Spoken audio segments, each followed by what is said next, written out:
Iniciar con esta mesa de análisis y les solicitamos por favor puedan tomar sus asientos para dar continuidad después de esta mesa de análisis, donde igual vamos a tener una exposición inicial.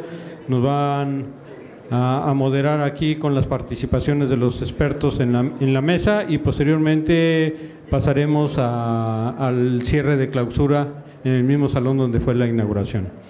Le cedo la palabra a Juan Pablo Jimeno, quien va a moderar la mesa. Bueno, ya casi buenas tardes a todo el mundo. Bienvenidos a esta mesa 2, cuyo tema principal será la infraestructura eléctrica y energías alternativas, como parte de este sexto foro de consulta infraestructura energética para la competitividad. Hoy nos acompañan en la mesa número 2, como expositor inicial, el licenciado Efraín Villanueva, director general de Energías Limpias de la Secretaría de Energía; el ingeniero Eduardo Negrete, gerente de Control Regional Peninsular del SENACE; el maestro Jorge Araujo Valderas, director corporativo de Ingeniería y Proyectos de Infraestructura de la Comisión; el doctor Sergio Manuel Alcócer Martínez de Castro, presidente del Consejo de Administración de Iberdrola México; el maestro Leopoldo Rodríguez Olive, presidente de la Asociación Mexicana de Energía Eólica; el ingeniero Fabián del Valle Medina, líder de proyecto en energías renovables del Centro Mariano Molina; y un servidor, Juan Pablo Jimeno León. Yo soy director de Desarrollo de Negocios de Energías Convencionales de AES México y Enera B. Como primer punto en este panel, vamos a escuchar la exposición del licenciado Efraín Villanueva, a quien le cedo la palabra. Adelante, Efraín. Bien, muchas gracias. No sé si tenemos ahí o usted me ayuda para pasarlas. Bien, pues en primer lugar, muchas gracias por la invitación a nombre de la Secretaría de Energía y particularmente del señor secretario, del subsecretario de Planeación y Transición Energética. Pues nosotros nos sentimos muy honrados de haber sido invitados para hacer esta breve exposición sobre cuál es realmente el estatus actual de la situación de las energías limpias en nuestro país, que es de la responsabilidad que yo tengo. Bueno, un poquito aquí quisiera mostrarles algunas diapositivas en 15 minutos que tengo. Básicamente, la tendencia de nuestro país pues es a tratar justamente de ofrecer energía, sobre todo energía sustentable, energía limpia, a un crecimiento importante que todavía se prevé de la población, a lograr una cobertura universal, o sea, que ya no haya ningún mexicano que no tenga realmente acceso a la energía moderna, a la energía sobre todo sustentable, tratar de que el crecimiento que estamos esperando del Producto Interno Bruto también represente la posibilidad de que el sector energético mexicano pueda respaldar y alcanzar este crecimiento, y sobre todo con los elementos que ya van surgiendo de la Ley de Transición Energética, que tienen que ver principalmente con un uso más racional de cómo estamos consumiendo la energía. Si pasamos a la siguiente diapositiva. Bueno, esta es la situación de cómo está hoy, al cierre más bien de 2016, la situación de la energía en nuestro país. Particularmente tenemos ya un poco menos del 80% del total de la generación de energía eléctrica con fuentes de origen convencional, fuentes fósiles, y ya tenemos un 20.31% de energías limpias en el país, que como ustedes saben, la Ley de Industria Eléctrica ha definido como energía limpia no solamente todas las renovables, sino también la energía nuclear y la cogeneración eficiente. Entonces, estas son las que componen todo el mix del sector energético en el país. Si le damos a la siguiente, esta es generación y esta es la capacidad instalada que tenemos para generar energía. Donde, la anterior, por favor.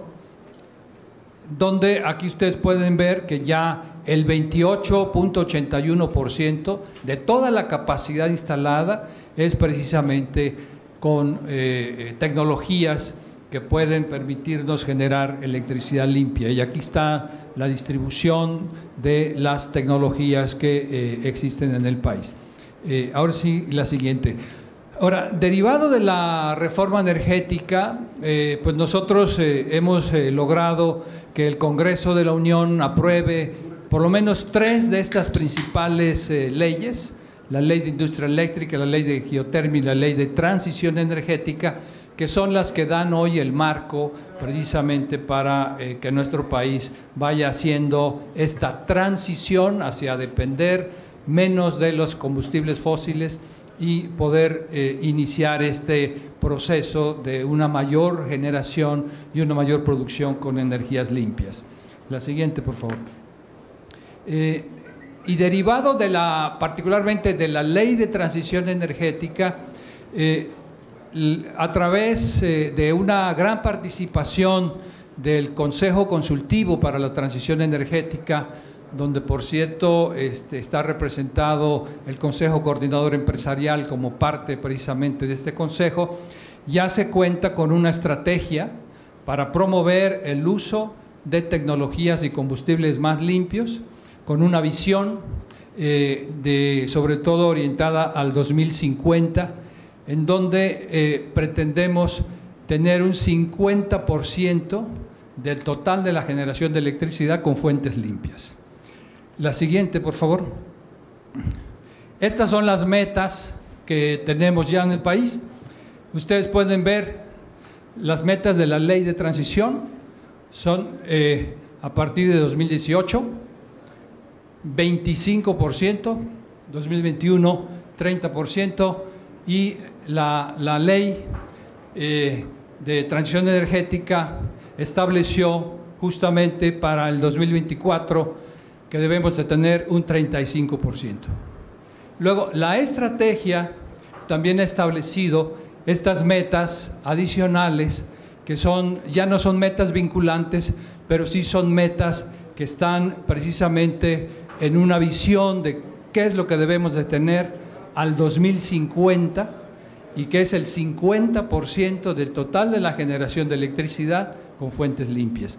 O sea, esto ya es parte de la política pública, es parte de una visión que sobre todo le da certidumbre, porque nuestro país está precisamente trazando este rumbo, y esto augura que hay certidumbre para las inversiones que puedan venir en esta dirección.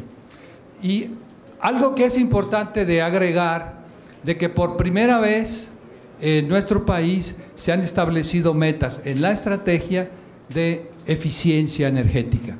O sea, lo que se está buscando es que en el periodo de 2016 a 2030 haya una reducción en la intensidad en el uso de la energía de un 1.9%, y para el periodo 2031 a 2050 3.7%, que en conjunto dan un 2.9% de la reducción de la intensidad energética, que combinada con las metas de generación limpia precisamente es lo que nos puede augurar que para el 2050 el 50% de la generación de electricidad sea con fuentes limpias. Eso tiene además una alineación con otras metas.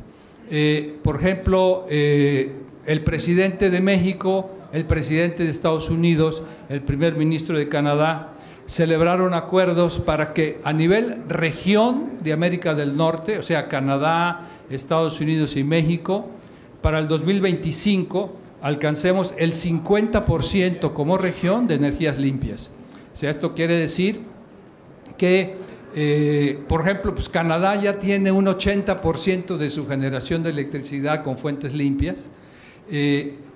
México, si nosotros vamos en la ruta correcta, para el 2024 vamos a tener un 35%, de manera que como región podremos alcanzar esta meta, y eso es en lo que estamos trabajando. Y todo esto se alinea también con los compromisos nacionales de reducción de gases de efecto invernadero en la Ley General de Cambio Climático, que para el 2030 debemos tener una reducción del 23% de los gases de efecto invernadero y para el 2050 del 50%. O sea, esto lo que quiere decir es que el sector energético como tal tiene estos compromisos que son muy relevantes para alcanzar todas estas metas y particularmente alinearnos con las metas de cambio climático. La siguiente diapositiva.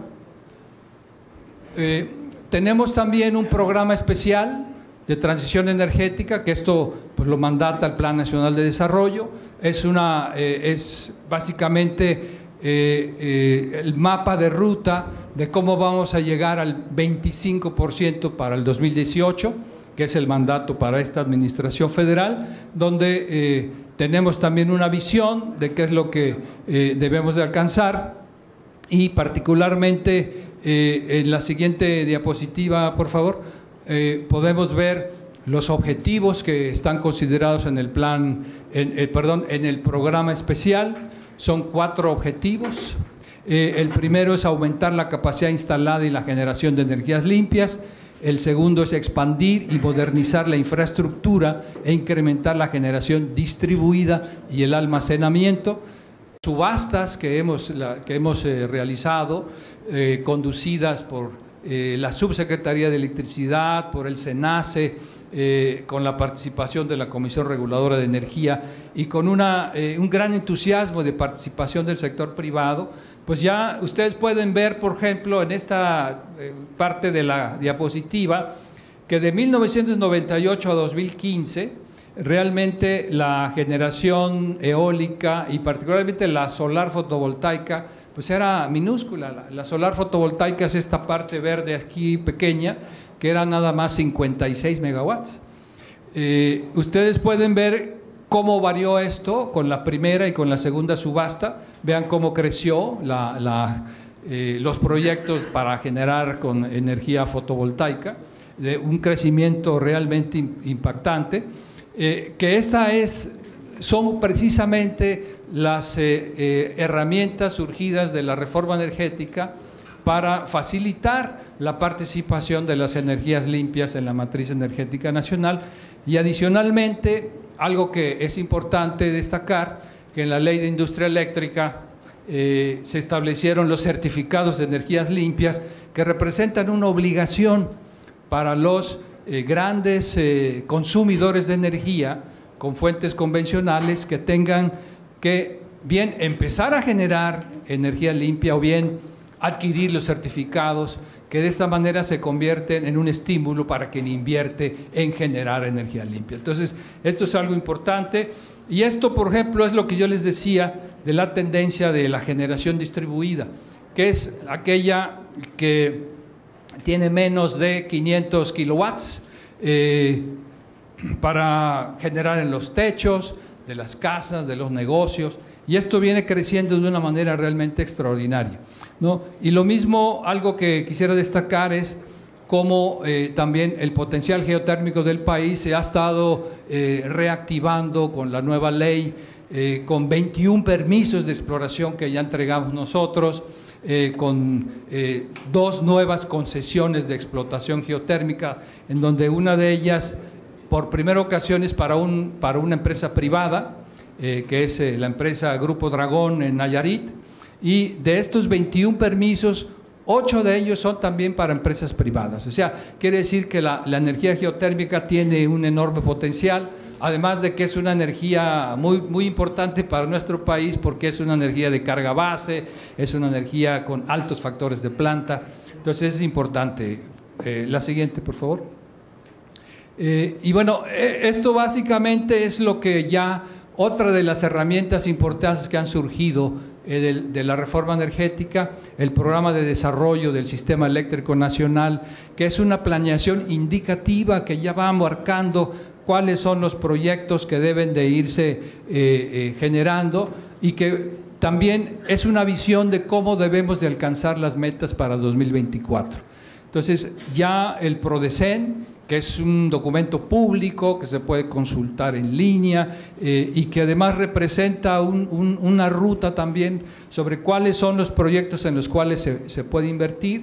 Por ejemplo, aquí ustedes pueden ver que está el cable submarino de la isla de Holbox, por ejemplo, que ya está en el PRODECEN, que se puede, y en ello pues está trabajando la Comisión Federal de Electricidad, pero hay oportunidades de participación para el sector privado, con toda esta línea de proyectos identificados con mucha precisión en el PRODECEN y que abren precisamente la posibilidad a que haya asociaciones público-privadas, de que haya toda esta gran oportunidad de que finalmente la reforma energética fue la oportunidad de abrir el sector a la participación del sector privado dentro de la ley de industria eléctrica, dentro de la ley de transición energética, o sea, buscando no solamente aprovechar el extraordinario potencial que tiene nuestro país de energías limpias en viento, en sol, en geotermia, en hidroeléctricas,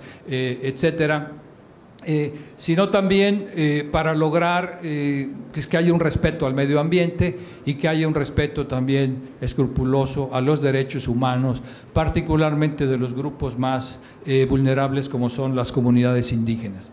Pasamos a la siguiente. La Secretaría adicionalmente ha venido generando herramientas que proveen información a los inversionistas potenciales. Nosotros tenemos un inventario nacional de energías renovables donde está el potencial del país. Aquí están las ligas. Este documento yo lo voy a dejar aquí a los organizadores para que pueda ser consultado por todos los interesados, pero ahí ustedes pueden entrar, ver por ejemplo qué tiene Campeche de potencial de energías limpias, de energías renovables, qué potencial hay de viento, en dónde está el potencial de viento, el potencial de sol, etcétera. Y tenemos adicionalmente ya en línea otra herramienta que es el Atlas Nacional de Zonas con alto potencial de energías limpias, en donde ya ahí hacemos una combinación de información, porque tiene también información de dónde se puede, dónde no se puede, o dónde hay que hacer una consulta previa, libre e informada, porque hay comunidades indígenas, y estamos por liberar una herramienta adicional que es un mapa de trámites, o sea, que ustedes puedan entrar y si tienen un proyecto que puedan hacer los trámites en línea sin necesidad inclusive de ir a la Ciudad de México a presentar los papeles o los documentos. Creo que eso es importante. La siguiente, por favor. Y esto simplemente es un promocional. Nosotros estamos organizando un evento la próxima semana que le hemos llamado los Diálogos por el Futuro de la Energía. Es un evento global que está involucrado, por ejemplo, el World Energy Leaders Summit. Vamos a tener una reunión ahí, vamos a tener la Conferencia Internacional de Energías Renovables, y esto en gran medida, haber traído a México estos eventos es como un reconocimiento de lo que México ha avanzado en tan poco tiempo, desde que en 2013 se aprobó la reforma constitucional y dio pie a toda la legislación secundaria para la reforma energética, a lo que hoy tenemos ya con las subastas, ya con un marco jurídico mucho más completo, mucho más sólido para poder lograr. Están ustedes invitados a este evento. Si alguien quiere mayor información, pues con mucho gusto yo voy a estar aquí y se las proporcionamos. Muchas gracias.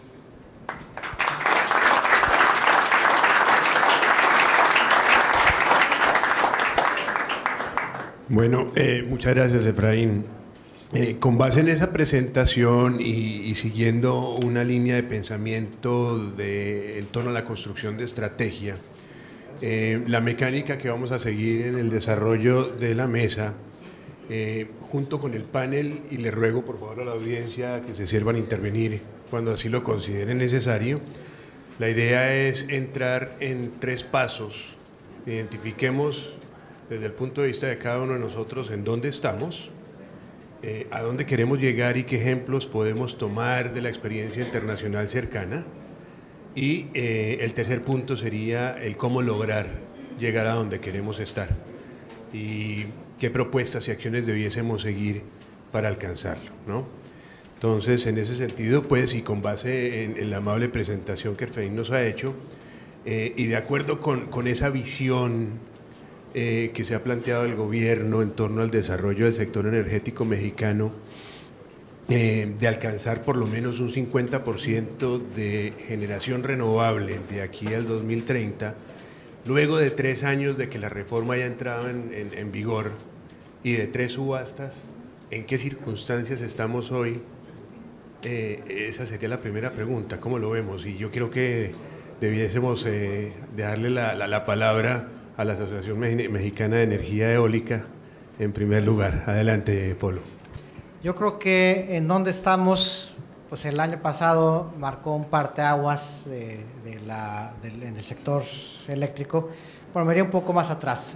La reforma que se instituyó que se inició en el 2013, marcó un cambio absolutamente radical en nuestro sector, pasando de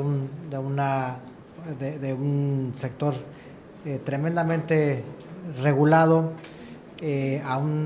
transitando a un sector profundamente competitivo. Entonces es un cambio ya de por sí mayor. O sea, se habla mucho de la reforma energética frecuentemente más como una reforma de hidrocarburos. La verdad es que en el sector eléctrico la reforma es muchísimo más profunda, ¿no? O sea, la generación está totalmente abierta, CFE se ha dividido y aquí Jorge nos comentará, por supuesto, con más detalle.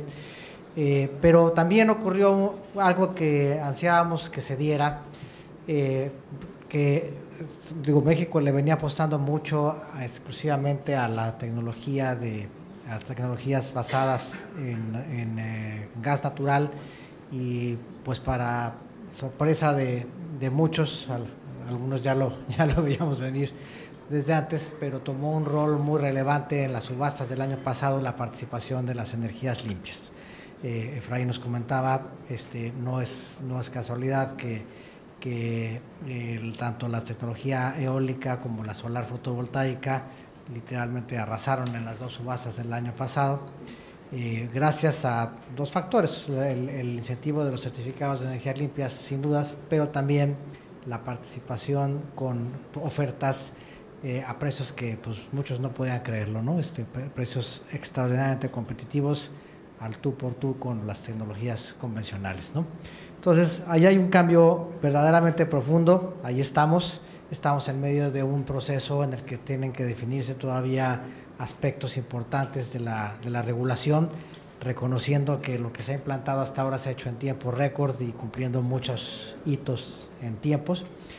Y bueno, ¿a dónde queremos llegar? Pues creo que la aspiración también, parte de esta reforma, una cosa que se ha hecho realmente bien, es la definición de esta aspiración. ¿A dónde queremos estar? La meta del 2024 a la que se refería Efraín, del 35% de participación de energías limpias, pues es un objetivo muy concreto, basado en realidad, tanto en el sector eólico como en el solar, como en la de mini hidro y geotermia, inclusive también en cogeneración eficiente, que son las principales tecnologías de energías limpias. Hay objetivos muy claros, hay proyectos ya en el pipeline, proyectos muy reales que nos permiten llegar sin ningún problema a costos muy competitivos a ese objetivo del 35% en 2024. El objetivo más allá del 2030, que sería el siguiente, en dónde queremos estar, a dónde queremos llegar, que es el del 2030, no es un objetivo vinculante, quiero aclararlo, es un objetivo aspiracional. El del 2024 del 35% sí es vinculante para el país, y creo que pues hacia allá vamos y lo vamos a lograr. ¿Qué falta para que se logre? Que creo que esta es la pregunta fundamental en esto. ¿Cómo lo vamos a lograr? Bueno, decía que proyectos ahí hay, o sea, hay suficientes proyectos, ciertamente de ciclos combinados, de cogeneración eficiente, proyectos eólicos, proyectos solares, geotérmicos, mini hidro, por todos lados, pero pues sí hay zonas en las que tenemos mejor recurso que otras. Y quisiera enfocarme a que las áreas, por ejemplo, esta península de Yucatán, el área de Tamaulipas, Coahuila, Tamaulipas, Nuevo León, unas zonas del centro y Oaxaca son los mejores sitios por excelencia para la eólica. todo el norte, noroeste es ideal para la solar. Entonces, bueno, por varias zonas del norte bajan los principales ductos que tenemos para aprovechar el gas natural. Combinar todas estas tecnologías es un gran reto. Mucho se ha hablado de que muchos siguen pensando que qué horror que nos estamos llenando de energías renovables, pero todo el mundo las quiere desde la perspectiva ambiental porque son muy limpias, pero hay un gran reto técnico que es la intermitencia. Y en ese sentido, pues cada vez vemos más ejemplos, y el SENACE mismo cada vez lo entiende mejor, que el gran reto está para resolver esta intermitencia está en varias posibilidades. Una es tener una red mucho más mallada, una red robusta, una red eléctrica robusta, que estamos en camino a tenerla, y el PRODECEN plantea muy bien el camino para llegar ahí, pero hay que invertir en hacerla. O sea, el gran reto es desatorar esa inversión, y ahorita profundizo en eso. Otro gran tema es la parte social. Se ha complicado, tenemos pendientes importantes en materia regulatoria y legal para definir los criterios para hacer estas evaluaciones de impacto social, las consultas públicas libres e informadas, mejor conocidas como consultas indígenas, en donde tenemos que incidir para poner reglas muy claras y que los proyectos se desarrollen de la manera más justa, entendiendo, y esto es un reto que tenemos también que manejar muy bien, que las empresas no son sustitutos de gobierno. O sea, son, por supuesto, entidades dispuestas a colaborar con las comunidades, y así lo están haciendo, y quiero ser muy firme en eso. CFE, todas las empresas privadas en generación y todo lo que se venga haciendo en transmisión tienen una gran responsabilidad social, pero hay que tener reglas claras para un juego justo. Y luego estamos viendo una evolución tecnológica, así como vimos en los últimos años llegar en pleno, con toda contundencia, la energía eólica ya desde hace algunos años. El año pasado, y afortunadamente México fue claro ejemplo de establecer precios récord en la eólica y en la solar el año pasado. Estamos viendo la evolución de otra tecnología que va a cambiar el juego por completo, la evolución del energy storage, las baterías, la acumulación de energía. Esto nos va a permitir no tanto almacenar grandes cantidades de energía, al menos no por ahora, sino jugar mejor con las intermitencias temporales, y esto combinado con valga la redundancia, con la combinación de tecnologías. Ya hoy el SENACE lo hace, y pues CFE participa en esto. Se coordina justamente donde hay la mayor capacidad instalada eólica hoy en día. Esto está cambiando, pero hoy donde hay la mayor concentración eólica es en Oaxaca, pero resulta que es la zona donde tenemos las grandes hidroeléctricas. Entonces ya se está coordinando, cuando no hay viento usamos hidroelectricidad y al revés, y esto va a pasar con la solar, con la eólica, con los ciclos combinados. Vamos a poder combinar tecnologías y mitigar esta intermitencia, y para cuando haya huecos o cuando tenga que balancearse la red, van a estar las baterías. Entonces ahí la dejo en esta primera intervención, pero creo que tenemos un gran reto en planear y financiar esta expansión de la red de transmisión, en resolver los temas sociales y en formar gente. En una intervención adelante hablaré más a profundidad de esto de formar gente. Muchas gracias, Polo. Y teniendo en cuenta lo que acabas de mencionar con respecto de la competitividad, de la bastante agresiva competitividad con que se mostraron las subastas, yo quisiera conocer la perspectiva sobre la sostenibilidad de esos números hacia el futuro desde el punto de vista tanto del sector público como del sector privado. Si me permite, doy la primera palabra a Jorge. Gracias. Bueno, en primer lugar, para nosotros desde el lado de CFE, la verdad es que las subastas han sido todo un éxito. En coordinación ahí sí con la Secretaría de Energía, el SENACE y el regulador, la CRE, cuando se llevaron a cabo, pues nosotros estamos muy entusiasmados con ellas. Primero porque las subastas en gran medida han sido posibles no solamente por la gran organización que ha tenido quien las ha llevado a cabo, sino porque CFE ha estado del otro lado de la transacción. O sea, que no se nos olvide que de estos 52 proyectos que han sido ofertados y han sido adjudicados en las subastas, toda esa energía la compra CFE. ¿Sí? Entonces, el desarrollo de estas energías renovables de las que estamos hablando, las ancla CFE, por lo tanto las ancla el Estado mexicano. Eso yo creo que es bien importante mencionarlo, porque es la gran oportunidad de romper el paradigma de que el sector eléctrico en México estaba dominado por una sola empresa, ¿sí? Sin embargo, y que entra la iniciativa privada, y que ese era el espíritu de la reforma energética, y ese es el espíritu de la reforma energética, el poder estar en un mercado en competencia, pero para que esto se detone, tiene que ser la empresa del Estado la que en su primer momento ancla estos proyectos y los hace una realidad. Entonces, nosotros bienvenimos la participación en la inversión de la iniciativa privada, que es la que hace posible que estos proyectos se financien y se lleven a buen puerto, y para nosotros pues nos da la oportunidad de también poder satisfacer nuestras necesidades de cumplimiento de energías limpias a través de esto, porque al final de cuentas pues si nosotros no tenemos la capacidad para financiarlo, pero sí podemos, y tenemos el cliente a quien vendérsela, pues qué mejor que poder poner a la iniciativa privada a hacerlo. O sea, ese es el sentido de la reforma, fue ese. Y la verdad es que nos sentimos muy orgullosos de poder ser un ancla importante para promover las reformas adelante y que se desarrollen estas capacidades de la iniciativa privada. Y en estas subastas que vienen hacia adelante, ya se abre también la posibilidad de que sean otros suministradores que entren y compren esa energía. Pues ahora vamos ya viendo una base, ya habiendo visto un conocimiento de precios en las anteriores, pues ya también se han creado suministradores que pueden entrar a estas subastas y poder tomar un rol que también creemos debe de tomar la iniciativa privada para soportar esta carga, porque también lo que no puede ser es que la empresa del Estado siga siendo la única que compra la energía que se produce por la iniciativa privada. O sea, ese también, digamos, hacia adelante tiene que ser la misma iniciativa privada, y ahorita la perspectiva de Sergio va a ser muy interesante porque ellos están muy involucrados en esto, es que se involucren y que entonces empiece a haber un verdadero mercado tanto de proyectos de energías renovables como de suministradores y diversos suministradores, para que entonces sí se detonen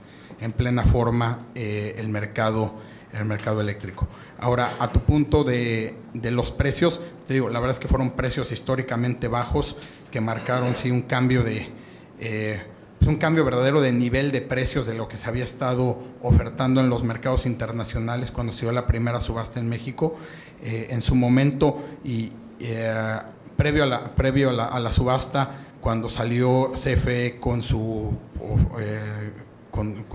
número al que te estaba deseando comprar esa energía, todo el mundo decía que era muy bajo, que era alrededor como de $70 por megawatt, ¿no?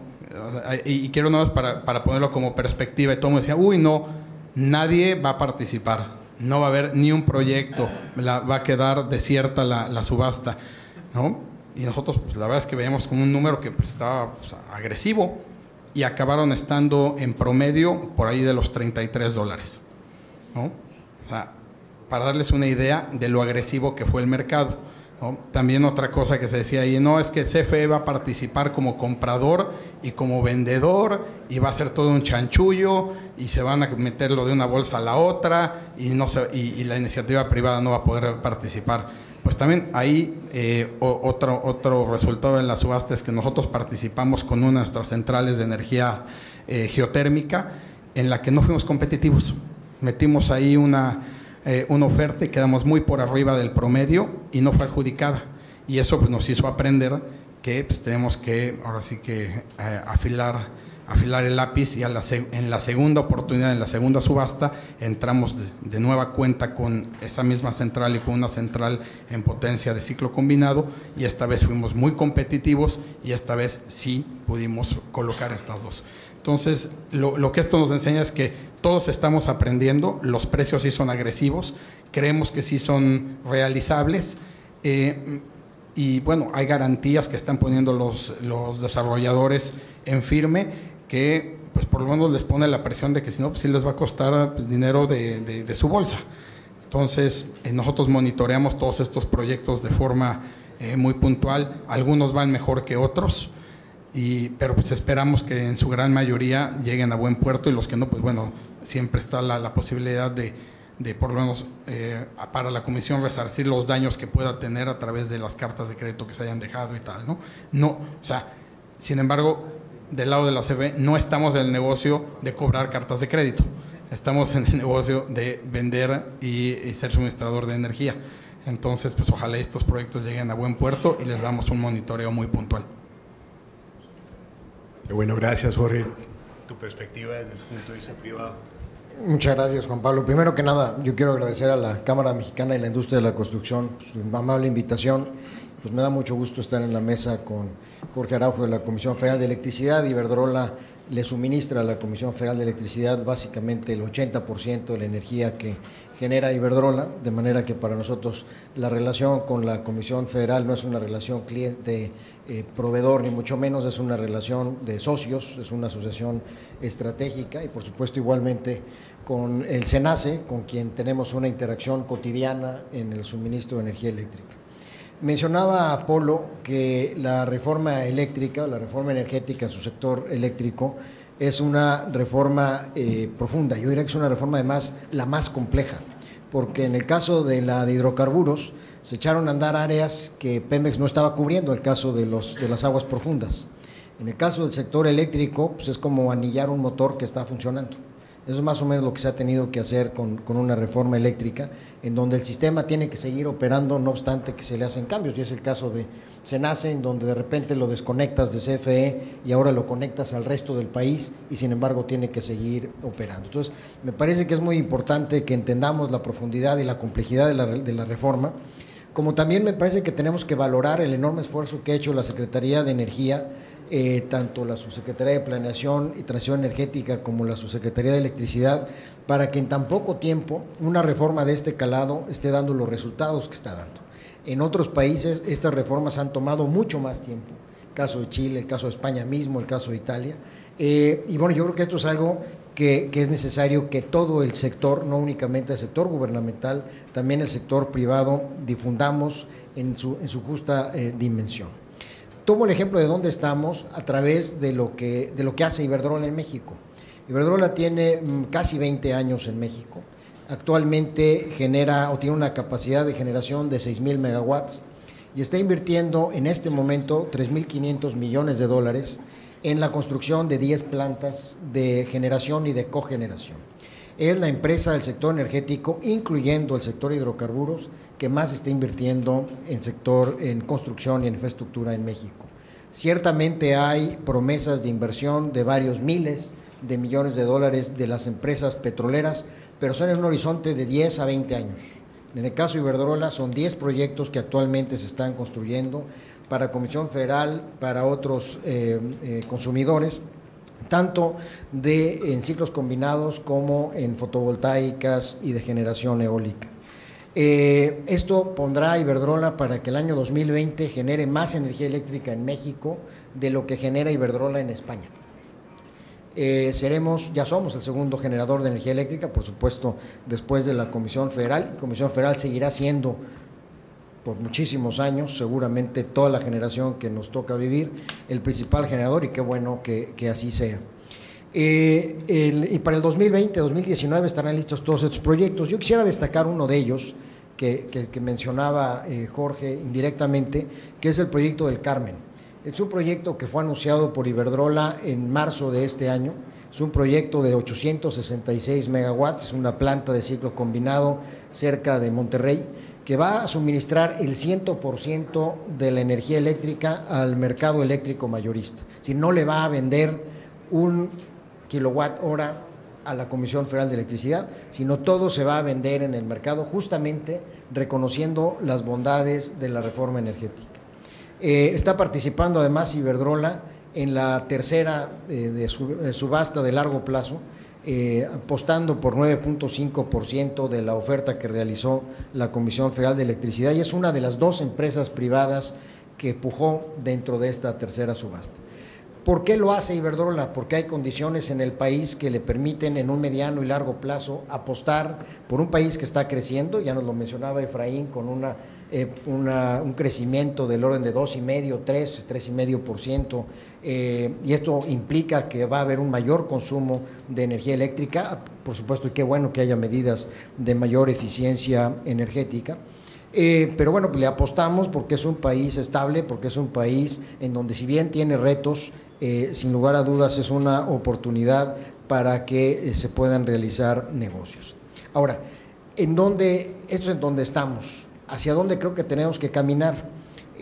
Sin duda que creo que tenemos que caminar más rápidamente en la regulación y desafortunadamente no tenemos aquí a nadie de la CRE, pero yo creo que sería, no para ponerlos, ni mucho menos, no, sino al contrario, yo creo que es importante hacer una conciencia en el sector y probablemente más hacia la Secretaría de Hacienda, de que es importante fortalecer a los órganos reguladores. O sea, la Comisión Reguladora de Energía requiere más apoyo, requiere más recursos económicos, más recursos financieros, porque en la medida en que el sector eléctrico tenga un regulador fuerte, en esa medida será más eficiente el sector eléctrico.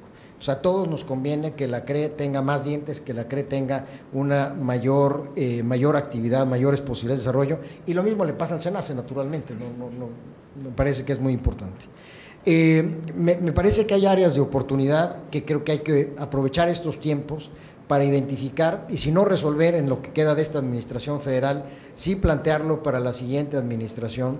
La reforma energética trae cosas muy positivas, pero también tiene algunos temas, por ejemplo, la consecución de derechos de vía, que implican ahora 13, 14 trámites, que son lamentablemente 13, 14 ventanillas de corrupción. La ventanilla única que anuncia Efraín va a ayudar enormemente, porque va a ayudar a identificar y seguramente a eliminar algunos de estos pasos tortuosos, pero ahí hay un área de oportunidad que me parece que tenemos que identificar, y seguramente habrá muchas otras que podríamos identificar más adelante. Yo nomás terminaría con un comentario que yo creo que debemos de reflexionar en el sector energético. Mencionaba Jorge que no es correcto que la Comisión Federal sea la única que participe y que compre la energía. Yo creo que también hay un tema que es, yo creo que la Comisión Federal no debería ser la única que cubre el margen de reserva del país. O sea, todos los que instalan intermitentes, incluyéndonos, no cubrimos el margen de reserva que se requiere para que esas intermitentes funcionen. Y todas esas van contra CFE, contra el patrimonio de CFE y eventualmente contra las tarifas. Entonces yo creo que ahí hay un tema que hay que repensar, no sé cómo hacerlo, pero bueno, yo creo que es un tema que hay que reflexionar sobre cómo cubrir el tema de margen de reserva. Perfecto, Sergio, muchas gracias. Y vemos que en efecto pues hay la posibilidad de desarrollar muchas más y mejores tecnologías hacia el futuro, hasta que alcancemos los objetivos de integración de renovables dentro de la matriz energética mexicana. Pero una cosa es generar y otra cosa es transmitir. Y para que esa energía generada llegue al consumidor final, hay que montarlo en la línea de transmisión, posteriormente la distribución, y el sistema de transmisión mexicano es ciertamente deficiente en cuanto a los objetivos, con referencia a los objetivos que nos hemos planteado. Y quisiera preguntarte, Eduardo, ¿cómo ves ese desarrollo de las líneas de transmisión hacia el futuro para terminar de integrar al país? Número uno. Y en segundo lugar, el uso ahora y hacia el futuro de las tecnologías de almacenamiento de energía que te permiten retrasar esas inversiones, número uno, y número dos, comenzar a prestar una serie de servicios conexos que hoy por hoy están prestando los ciclos combinados y plantas convencionales. Adelante, Eduardo, gracias. Sí, gracias. Si me permites, hago una pequeña introducción, porque pues parte de lo que es la reforma energética, el mercado eléctrico pues recae en el SENACE. Por aquí mencionaron lo fuerte que fue el compromiso que agarró SENACE, separarlo de la CFE, donde tenía una función específica, que era el control del sistema eléctrico, nada más. Al separarnos nos quedamos con el control del sistema eléctrico, nos quedamos con expansión del sistema eléctrico en la parte de la red. Nos quedamos con toda la parte de conexión de carga, interconexión de generación. Esas son las responsabilidades que toma el SENACE. Los tiempos en los cuales se implementó, como lo mencionan, pues no lo creían muchos países que fuera a suceder. Sucedió, ahí está funcionando el mercado eléctrico. obviamente tiene muchas mejoras. Es importante, si me permiten, nomás robando unos minutitos, lo complejo que es el mercado eléctrico, porque se está liquidando desde un día anterior, que se hace el mercado de día en adelanto, hasta el día siguiente, donde se hace por ley la doble liquidación, donde se está haciendo de todos los participantes del mercado pues las facturas de compraventa de energía. Es importante que sepamos en cuanto a la generación que existen varias formas como la generación puede entrar dentro del mercado eléctrico, que como lo mencionaron, es irse directamente al mercado eléctrico. No tengo que hacer ningún contrato con nadie, yo oferto al SENACE y el SENACE comprará o no, dependiendo de lo que se estén ofertando, para satisfacer la demanda. La otra es que cualquier otra privado puede hacer su generación y hacer contratos bilaterales con un particular, con quien desee, y con eso también puede entrar a generar. Lo otro es a través de las subastas. Tenemos 2 subastas. La primera que sucedió fue la de largo plazo, que es a 15, 20 años.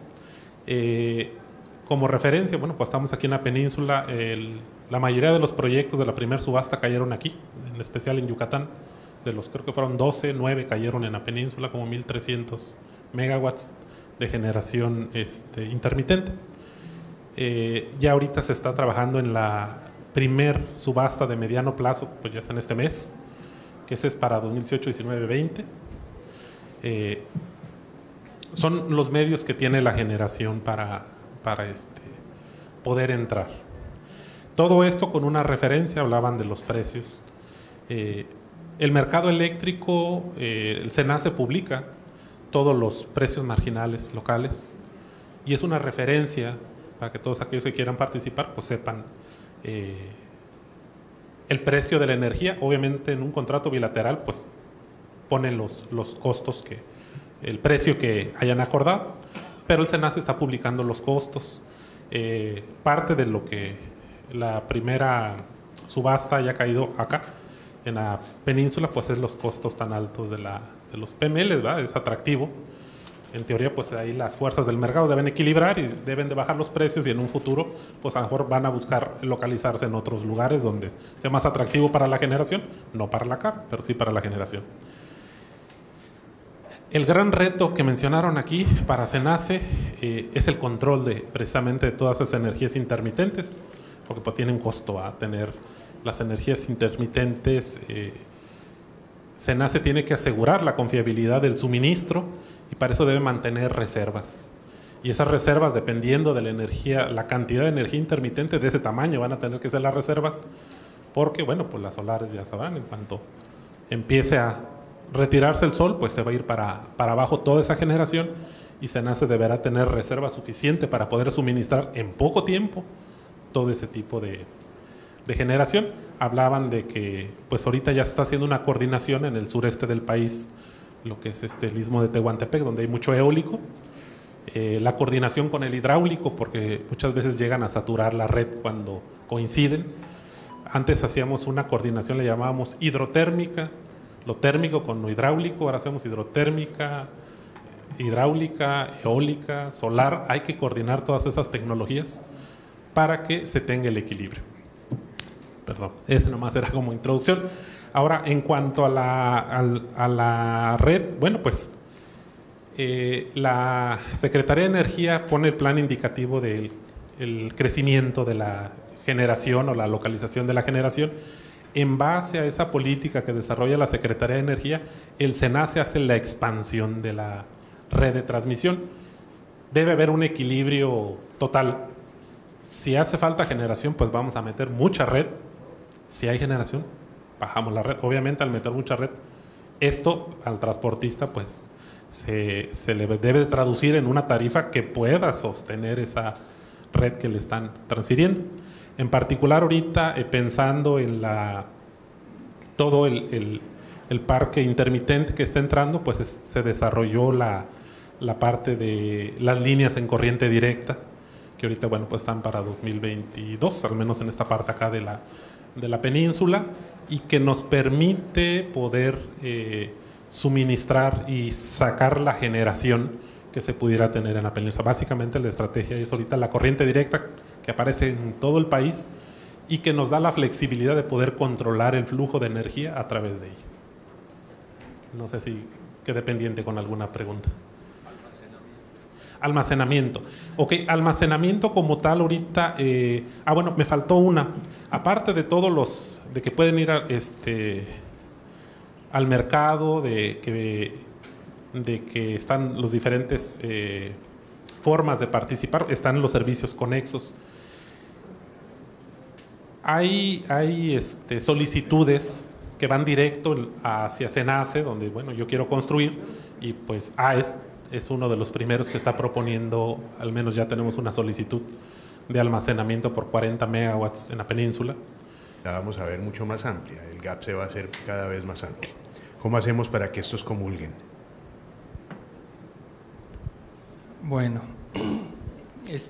para los que no me conocen, soy Fabián del Valle del Centro Mario Molina. Lo que hacemos son estudios de investigación aplicada en el sector eléctrico. Voy a irme tantito más para atrás en relación a los compromisos que tenemos no condicionados, que me llaman un poco la atención y que le llaman la atención al Centro Mario Molina, que es la parte de emisiones, de reducción de emisiones. Digamos que el foro lo que trata sobre competitividad, y para tener una mayor competitividad lo que necesitaremos es una energía segura, constante y barata en todas sus ramas, ¿no? Tanto en la parte de los precios marginales locales, los costos de la energía, como en los costos de la potencia. Pero me quisiera comentar nada más un detalle que creo que es muy importante en relación a la reducción de emisiones. Otra estrategia que ha estado implementando el país para reducir emisiones es la gasificación de la matriz. Y hace un momento estaba platicando con Eduardo sobre algunos problemas del tema de la gasificación de la matriz. La gasificación de la matriz nos permite tener una energía, generar una energía, por ejemplo, a través de ciclos combinados, que es una manera de generación muy eficiente, flexible, y que le puede dar estabilidad a las energías renovables. Las energías renovables, lo demostraron ya en las subastas, son suficientemente baratas y competitivas como para entrarle. Entonces, ¿qué es lo que tendríamos que hacer? Pues meter puras energías renovables y se acabó el problema, ¿no? Son competitivas, no tienen emisiones, ya está. Sin embargo, sí tienen un problema serio de intermitencia que hace muy difícil la entrada en el sistema. Se las ve muy difíciles a veces. Hay zonas aisladas, como el caso de Baja California Sur, donde las energías renovables, pese a que tengan un gran potencial de participar, en realidad, de facto, es muy difícil que entren y participen. Y el gas natural viene siendo una alternativa, ¿no? para eso. Pero en el gas natural tenemos un problema en el suministro, que a veces hace muy complicados estos proyectos. En el centro hemos hecho algunos estudios y análisis de qué tecnologías o qué mix de tecnologías serían los ideales para dar esta competitividad que se está buscando. Y quiero citar nada más como ejemplo el caso de Baja California Sur, porque me parece un caso muy florido, dado que es un sistema aislado. En el caso de Baja California Sur, el suministro de gas sería algo estupendo para reducir costos y dar estabilidad al sistema. Sin embargo, ahí no hay gas y habría que llevarlo a través de algún mecanismo, y ese mecanismo va a encarecer los precios, y en caso de que tuviéramos algún problema con el suministro, colapsaría el sistema. Y la otra alternativa que hay, que también comentamos un poco, es la interconexión de ese sistema con el sistema interconectado nacional, parecido al que se comentaba hace un momento de Holbox, solo que es un sistema mucho más grande. Pero aquí hay un problema que hemos identificado que quisiera traer a la mesa, que es en el caso de este sistema aislado, para que pudiera operar con seguridad, tendría que ser capaz de autoabastecer su energía, aun cuando perdiera la interconexión con el resto del sistema. Y aquí lo que ocurre es que para que eso pudiera ocurrir, el sistema tendría que tener una sobrecapacidad instalada. Y esas sobrecapacidades instaladas, lo que ha derivado en el mercado es que el costo de la potencia se vuelva muy alto. Entonces, al momento de hablar de competitividad en el sistema, tenemos que considerar tanto los costos de la energía como los costos de la potencia en el mercado. A veces esa sobrecapacidad de la que se ha estado hablando aquí es necesaria para darle garantías al sistema, pero tiene que ser esos sobrecostos asumidos por todos, no solamente por la parte del Estado. Y creo que ahí hay un tema que se tiene que analizar y ver cuál es la estrategia más adecuada.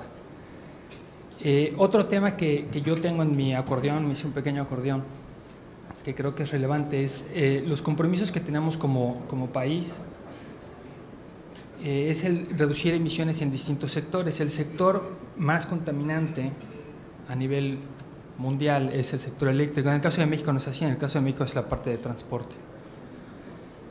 Y hay una parte que me interesa mucho y quisiera ponerla sobre la mesa, aprovechando que tenemos a Eduardo aquí, es una alternativa que existe, de la que se ha hablado bastante, es electrificación del transporte. En el caso de que haya una evolución hacia la electrificación del transporte, vamos a necesitar infraestructura específica para eso, vamos a necesitar capacidades importantes de almacenamiento, desarrollo de nueva tecnología de almacenamiento, que sin duda va a ser un reto, pero ese es un mecanismo mediante el cual el sector eléctrico puede ayudar un poco al sector transporte a reducir sus emisiones.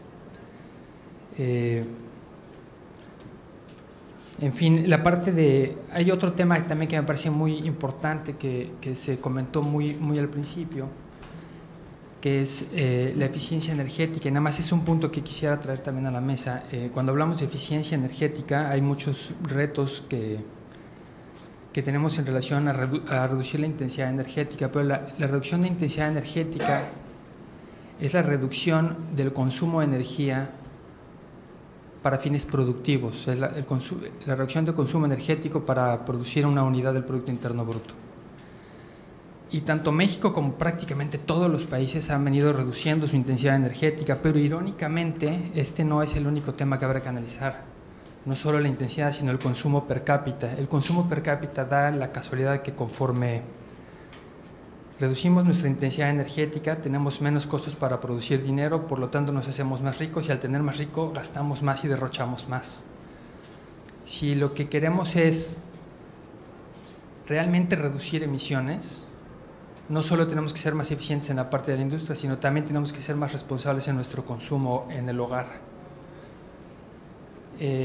Ya a puerta cerrada en nuestros hogares derrochamos energía con cierta facilidad y ese también es un tema que creo que es muy importante traer a la mesa, nada más pensando en los objetivos que tenemos como país. Para desarrollar energías renovables creo que sin duda algo que se necesita son nuevos mecanismos de almacenamiento, una mayor red y más segura, y me parece también un suministro de gas natural más o menos garantizado hacia el futuro, tanto nacional como importado. Gracias. Jorge, surgen dos preguntas. Qué pena, se me acerca mucho a esto. Con respecto a lo que nos estaba comentando Fabián, y es en efecto, en la medida que hay una mayor penetración de renovables, hay mucha potencia existente que va a sobrar. Y entonces volvemos a la pregunta del millón, entramos al PRODECEN y vemos una X cantidad de retiros. ¿Cuál es la realidad de esos retiros? ¿Y cómo piensa CFE reemplazar? Si es que piensa reemplazar, porque en principio la idea sería que el sector privado entrara a reemplazar esa potencia en la medida que esta vaya siendo retirada. ¿Cómo lo ves?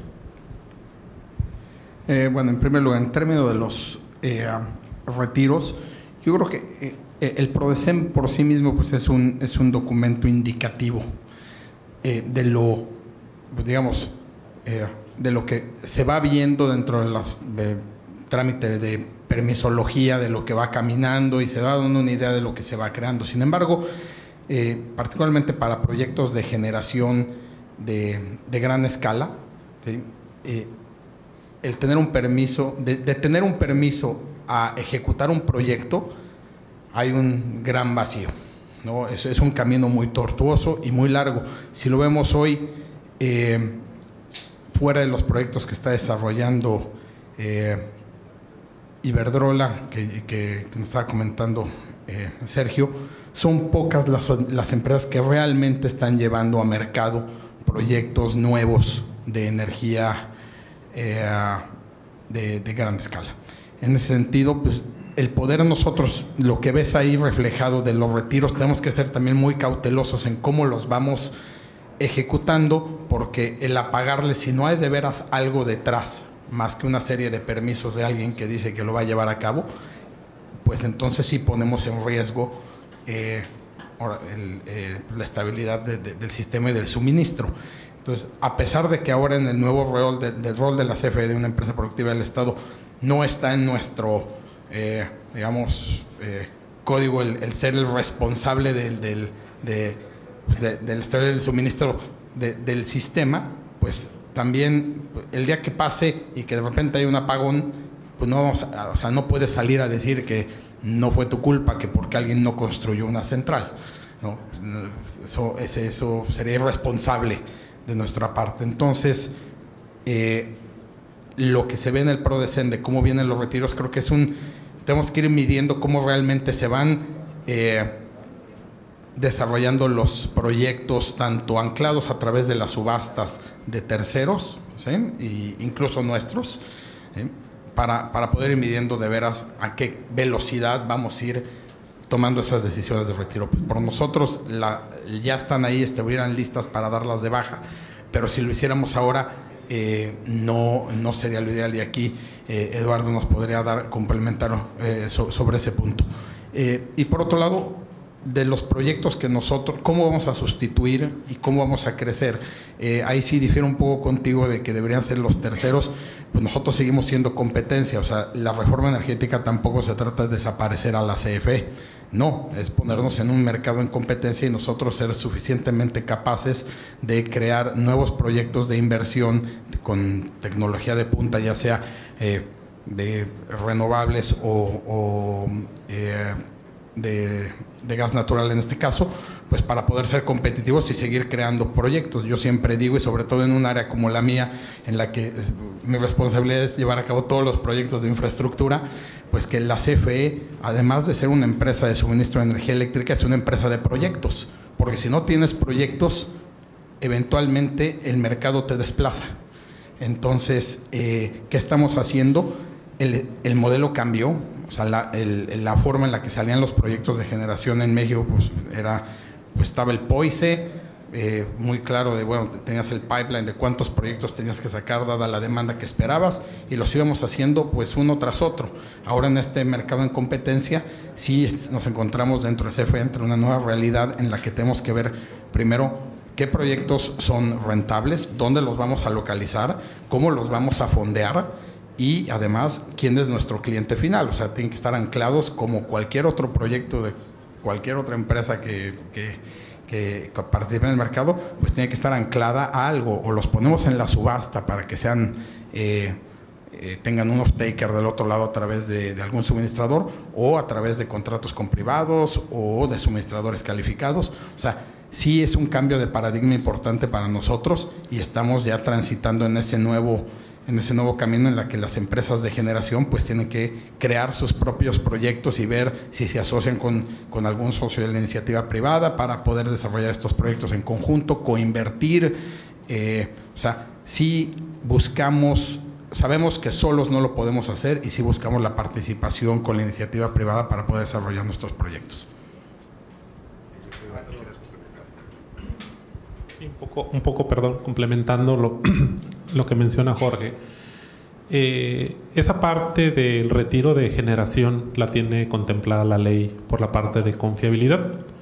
Cualquiera de las 6 empresas productivas, hablando de generaciones que se dividió la CFE, el generador de intermediación, que son los que se quedaron con los contratos legados, que era la generación de autoabastecimiento básicamente. Cualquiera de ellos que quiera retirar generación lo presenta, pero no por eso se va a retirar necesariamente. Se hace una consulta a SENACE. Sí, por confiabilidad es posible que se retire esa generación, y hay tiempos, ¿verdad?, para reportarlo. No es me retiro mañana. El SENACE da el punto de vista de confiabilidad, y ya sabemos que esto tiene un costo, ¿eh? Porque si alguien se quiere retirar es porque pues, no está haciendo negocio. Y entonces el mercado le va a tener que pagar la diferencia de decirle te quedas. pero se vuelve por confiabilidad para evitar precisamente un desabasto en el suministro. Ese esquema ya lo considera la ley. Eso está considerado. Es correcto. Bueno, pues no sé si el resto del panel tenga alguna pregunta que quiera hacerle el uno al otro, o si haya preguntas de la audiencia que quieran formular. Yo tengo algunas acá que las dejaremos para el final, todavía tenemos unos 20-30 minutos. Dejo a Polo, entre otras cosas, a Polo le voy a pedir el favor de que sirva de relator, de manera que al final del tema nos haga un resumen. un resumen de lo que hemos conversado. Gracias, Polo. Espero poder capturar todo. Aquí voy tomando algunas notas. Yo quería más que nada profundizar en algunos de los temas que han ido saliendo, porque creo que son muy relevantes. Digo, sí, de entrada, en esto de los retiros, pues se contempla el PRODECEN actual, el más reciente, contempla la salida de 16 gigawatts y la incorporación de 57, que es un reto mayor, ¿no? O sea, si consideramos que tenemos hoy 74 más o menos, ¿no? Entonces es un reto mayor. Quisiera abundar también en que, bueno, Sergio comentaba hace rato un tema muy relevante que Eduardo también lo profundizó en materia de la reserva, donde creo que definitivamente creo que todos los participantes debemos de contribuir con esa reserva y pagar por ello. Creo que en esto que falta de afinar la regulación, sí se han creo que sería un error también aplicarle indiscriminadamente proyecto por proyecto, como se ha pretendido hacer, que ponga o que sobredimensione parques o que ponga baterías todos y cada uno, porque eso es una locura, eso es incosteable y nos llevaría a un sobrecosto innecesario para el sistema, ¿no? Entonces creo que ahí la planeación y ahí el rol del SENACE, por supuesto, es fundamental. La planeación de qué se requiere y socializar esos costos, pues es definitivamente un acto de justicia para todos, ¿no? Creo que ahí también un paso importante que todavía tenemos que dar, y por supuesto todos estamos aprendiendo y pues esto lo hemos discutido con mucha gente en el SENACE, pues cada vez tendrá que ir siendo, y sabemos que los tiempos han estado muy apretados, pero cada vez tendrá que ir siendo más transparente y fácil el acceso a información del mercado que permita a cada quien reproducir sus condiciones. Y esto va a aliviar mucho, Sergio comentaba hace rato, la saturación que tiene la Comisión Reguladora y el fortalecimiento que requiere. Bueno, va a ser muy importante tener acceso a esta información del sistema y poderlo reproducir sin tener que pasar de entrada por el SENACE. Va a facilitar que uno vaya con un estudio ya muy bien orientado y que el SENACE no tenga que revisar 10 opciones de las cuales uno va a elegir una sola, ¿no? Sea CFE o sea cualquiera de nosotros los privados, ¿no? Y también en materia de coordinación de tecnologías, bueno, no podemos dejar de ver el rol tan relevante que va a tener la participación de la generación distribuida a nivel residencial o comercial, pero también es un hecho que en el caso ya hablábamos mucho de la importancia de robustecer la red, porque esto se seguirá requiriendo. Para lograr y aquí de lo que comentaba Fabián, creo que es muy importante tener en consideración que para poder manejar estos, además de robustecer la red en cuanto a flujos y hablar de baterías y demás, también cada vez son mucho más finas las herramientas de pronóstico, el pronóstico del recurso solar y eólico. Cuando vemos venir, acaba de pasar un huracán mayor, pero pasó un eclipse que también afectó las centrales solares del norte. Entonces, todas estas cosas se pueden ir pronosticando, y mientras más fino sea, podemos irnos anticipando a eventos. Justamente hace una semana SENACE organizó un evento interesantísimo de la participación de renovables. Hay sistemas en Alemania o en algunas regiones de Estados Unidos que pueden manejar una penetración de más del 40% de renovables sin necesidad de ningún respaldo mayor, ¿no? Todo está en la gestión. Eso sí, el intercambio, y aquí hablando desde la perspectiva de infraestructura, creo que el intercambio entre zonas del país, pero también con nuestros vecinos, principalmente del norte y también algo en el sur, pues puede ser muy valioso porque te comparten tipos de recursos similares que no todos entran a operar ni todos salen de operar al mismo tiempo. Y hay un pendiente fundamental. Jorge comentaba un tema muy relevante. Pues sí, hoy en día la mayor parte de los proyectos se han hecho a través de las subastas de los nuevos proyectos, 5 gigawatts de capacidad. Efraín nos lo comentaba, eólicos y solares, donde el principal comprador es CFE. Y parte de un reto fundamental que tenemos urgente y en materia regulatoria es la definición de las tarifas reguladas, porque sin eso pues es muy difícil. Una empresa como la que represento, el Grupo Val Peñoles, pues sí puede tomar decisiones de largo plazo, porque tiene un área de energía que canaliza, pero en empresas más pequeñas no pueden tomar decisiones si no tienen contra qué comparar sus tarifas, ¿no? Entonces, ahí urge verdaderamente atacar ese tema. Y regresando nada más por último al tema de esta mezcla, claramente creo que todos visualizamos y es muy loable este objetivo, y creo, insisto, alcanzable del 35 y eventualmente 50% de participación de renovables. También es un objetivo que como país y en además del tema que comentabas, Fabián, de sustentabilidad y de reducción de emisiones, que sin duda es un sector en el que más rápido y más eficientemente se puede incidir, también tenemos otro problema que hemos estado viendo recientemente. La dependencia tan brutal de gas, pues ya nos empezó a pasar factura, ¿no? Y ya lo veíamos venir muchos. Un huracán como el Laura, pues tuvimos una alerta crítica por ese tema, por depender tanto de un gas que viene del extranjero, lo cual no quiere decir que no lo necesitemos, lo necesitamos y lo vamos a necesitar por mucho tiempo, ¿no? Pero sí tenemos ya, con lo que quiero cerrar esta intervención, sí tenemos ya tecnologías muy robustas que nos permiten cubrir ese hueco, pero tenemos que ser muy creativos en manejar estas herramientas de pronóstico y de coordinación tecnológica, ¿no? Muchas gracias.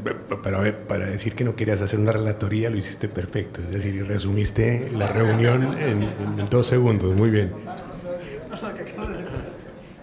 Yo quería hacer nada más un comentario que me saltó ahorita. Recordé un estudio que hicimos con CONACYT el año pasado, que trataba sobre el tema de generación distribuida. La generación distribuida es una gran alternativa en muchos aspectos. Por ejemplo, la energía solar fotovoltaica en un sistema, en una gran planta de generación, se puede predecir muchas cosas del clima. Se puede saber más o menos a qué hora va a amanecer y anochecer, pero difícilmente se puede predecir si va a pasar una nube. Y entonces pasa una nube y en ese momento cae la generación a cero, no hay ninguna inercia. Esos sistemas requieren forzosamente de algún tipo de respaldo. Los sistemas de almacenamiento sí son cada vez más competitivos, almacenamiento de muy corto plazo, y son sin duda una alternativa que podría permitir a ese tipo de tecnología florecer un poco más. En el caso de generación distribuida no ocurre eso, porque es distribuida, entonces si pasa una nube aquí, no pasa acá. Pero en el caso de generación distribuida hay un problema que no sé exactamente cuál sea la solución, sino un costo político altísimo, que la generación distribuida, una gran alternativa para generación distribuida es a nivel doméstico, pero con los agresivos subsidios que tenemos a la tarifa doméstica, que abarca casi al 99% de la población, podríamos discutir si en México hay pobreza del 60% o del 40%, pero el 99% seguro no es. Y el 99% de la población tenemos más o menos un subsidio en tarifa 1 que hace de facto que te compense más desperdiciar energía que ahorrarla. Te compensa más derrochar energía que poner unos paneles solares, porque los paneles solares cuestan lo que cuesta en realidad un panel solar. Y la energía que te ahorran es mucha energía muy buena, pero el costo que tiene no es el costo real. Entonces hace imposible la amortización de esos proyectos. y me parece que eso está limitando de una manera muy desagradable la posibilidad de generación distribuida. Es algo positivo en cierta medida, un subsidio, pero irónicamente está impidiendo el desarrollo de un tipo de tecnología. Ojalá eso cambiara, ¿no? Creo que políticamente no es lo mejor, pero creo que sí sería algo muy bueno, al menos que no fuera tan agresivo el subsidio. Gracias, Fabián. Y yo creo que esta es una posición que nos debe ayudar a responder Efraín en su calidad de representante de la Secretaría de Energía, cuál sería la política en torno a estas ideas que trae la academia. Y yo, en segundo lugar, quería preguntarte, vi en tu presentación que todavía se están considerando casi 6 gigavatios de cogeneración. Si bien algunos actores privados, estamos, incluyendo Iberdrola, AES, entre otros, haciendo esfuerzos importantes para traer cogeneración eficiente a esa matriz de energías limpias, no vemos esos 6 gigavatios que había prometido de alguna manera Pemex avanzar, por lo menos no en este momento. Sí, bueno, yo quisiera hacer tres comentarios muy breves. Uno es el que tiene que ver con lo que señalaba Fabián sobre la electromovilidad en el país. Nosotros tenemos el Fondo de Transición Energética, que es un fondo pequeño, pero que incide fundamentalmente en proyectos demostrativos que abren un poquito la posibilidad de que se generen proyectos adicionales. Nosotros autorizamos ya un par de proyectos en el Fondo de Transición Energética, uno para Aguascalientes. Aguascalientes ha sido una entidad federativa que se ha interesado en promover un parque vehicular eléctrico, particularmente con taxis públicos, y que nosotros apoyamos con la instalación de un sistema de paneles fotovoltaicos para que los vehículos eléctricos se recarguen con energía solar, o sea, para hacerlos 100% cero emisiones. Ese es un proyecto que ya nosotros tenemos una experiencia y recientemente le acabamos de aprobar a la Comisión Federal de Electricidad la instalación de 100 electrolineras en el país, básicamente para las ciudades de México, Guadalajara y Monterrey, y para la interconexión entre México y Monterrey, precisamente con estaciones de recarga rápida, por ejemplo, para las zonas de las autopistas, 15 minutos, y para las ciudades recargas de un poco más tiempo, pero esto ya está siendo financiado y recientemente México ingresó a la iniciativa de la Clean Energy Ministerial, que tiene que ver con fomento a la electrificación, a la electromovilidad en el transporte, con la meta de que para el 2030 30% de las ventas de vehículos sean eléctricos. O sea, ese es algo que lo que nosotros estamos ya incursionando. Vamos a crear un grupo de trabajo con la industria automotriz del país. CFE ya está precisamente trabajando en ese tema, y Semarnat está interesado. O sea, es un tema que tiene mucho que ver también con cómo el sector energía puede apoyar al sector transporte, como tú bien señalabas. Bueno, el otro tema es el tema del bono solar. O sea, nosotros traemos ahorita un proyecto que, por cierto, lo ha liderado la Iniciativa Climática de México, que tiene que ver con lo que tú señalabas de cómo incidir en desacoplar el subsidio, particularmente las tarifas de la 1 a la 1F, que ahí nosotros ya tenemos un análisis bastante detallado, que lo hemos comentado con nuestros colegas de la Comisión Federal de Electricidad, para ver hasta dónde se puede avanzar en este proceso y al mismo tiempo estimular la participación de las familias que hoy están recibiendo este subsidio, que con un techo solar pueden perfectamente bien dejar de estar en una tarifa subsidiada. Pero bueno, este es algo que ya lo identificamos, ya estamos trabajando en ello, y en este sentido, pues yo espero que vamos a tener resultados pronto muy positivos en ese sentido. Y en lo que corresponde a la cogeneración eficiente, en efecto, Pemex ofreció, porque ahora Pemex tiene la gran oportunidad también de ir transitando de una empresa petrolera a una empresa de energía, ¿no?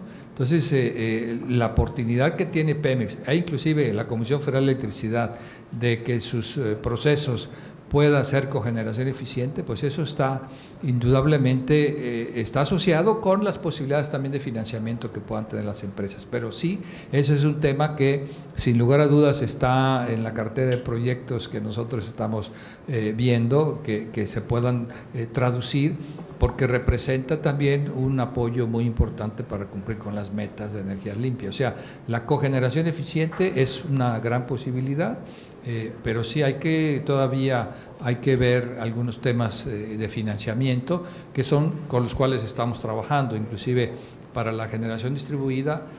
Nosotros aprobamos también en el Fondo de Transición Energética un proyecto, el FATERGET, que es el financiamiento para acceder a tecnologías de generación distribuida, en el que estamos propiciando la creación de un fondo de garantía para que la banca privada pueda entrarle también y detonar recursos. O sea, estamos creando la política pública para ir avanzando en temas de electromovilidad, en temas de desacoplamiento de subsidios y en temas de cogeneración eficiente. Perfecto, pues muchas gracias. Yo quisiera darle la voz a la audiencia. Tengo aquí 3 preguntas, voy a leer estas primeras y posteriormente, si hubiese preguntas adicionales, por favor sírvanse a hacerlas.